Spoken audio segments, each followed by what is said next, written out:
Kehidupan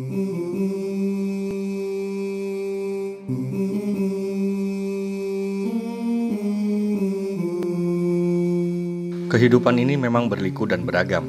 Dikisahkan dari sebuah kisah nyata, seorang lelaki tua yang tinggal di kota Al-Qasim, Saudi Arabia terhimpit hutang yang tidak sedikit jumlahnya, di mana orang yang dihutangi adalah seorang pedagang kaya yang juga sudah berumur. Pemilik piutang tersebut sudah beberapa kali meminta kepada lelaki tua tersebut untuk mengembalikan hutangnya, karena memang sudah melebihi jatuh tempo dan sudah ditangguhkan beberapa kali agar mengembalikan hutangnya. Akan tetapi ia tidak juga dapat mengembalikannya. Jatuhlah pada pilihan yang diberikan oleh orang yang menghutangi. Kalau tidak membayar hutangnya, maka ia harus masuk penjara. Dan ternyata pedagang tadi juga tahu bahwa lelaki tua tadi memiliki dua orang putri. Yang pertama berumur 20 tahun dan yang kedua berumur kurang lebih 16 atau 17 tahun. Sehingga ia memberikan pilihan ketiga, yaitu kalau ia mau menikahkan salah satu putrinya dengannya, maka hutang dianggap lunas dan terbebas dari jeruji penjara. Maka lelaki tua itu pun terdiam beberapa waktu. Lalu ia pun mengatakan, saya harus bertanya kepada mereka terlebih dahulu, apakah mereka bersedia ataukah tidak. Maka setelah lelaki tua tersebut menceritakan hal ihwalnya kepada anak-anaknya, maka putri pertamanya pun menolak dengan mengatakan, saya tidak bersedia menikah dengannya. Saya tidak mau menghabiskan hidup saya bersama suami yang sudah berumur.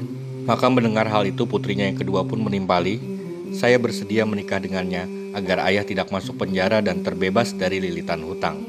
Maka setelah itu ia menyampaikan kepada pemilik piutang tersebut bahwa putri pertamanya tidak bersedia menikah dengannya, akan tetapi putri keduanya yang bersedia.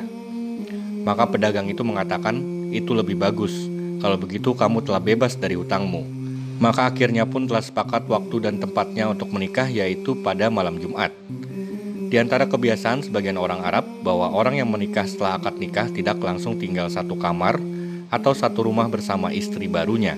Demikian pula dengan pedagang yang sudah berumur ini, ia tidak langsung tidur bersama dan berhubungan suami istri dengan istri barunya tersebut. Dan ia mengatakan kepada mertua barunya bahwa ia akan pergi ke Jerman untuk suatu urusan dagangnya. Dan ia menjanjikan setelah 1 pekan ia akan pulang dan akan berkumpul dengan istrinya. Akan tetapi Allah mentakdirkan bahwa pedagang tersebut sakit dan akhirnya ia meninggal di luar negeri. Akhirnya pun istri yang ditinggalkan yang belum digauli tersebut mewarisi hartanya yang melimpah, sehingga ia pun mendapatkan 2 kebaikan sekaligus. Ayahnya terbebas dari hutang dan penjara, dirinya pun mendapatkan harta warisan jutaan real dari harta peninggalan suaminya.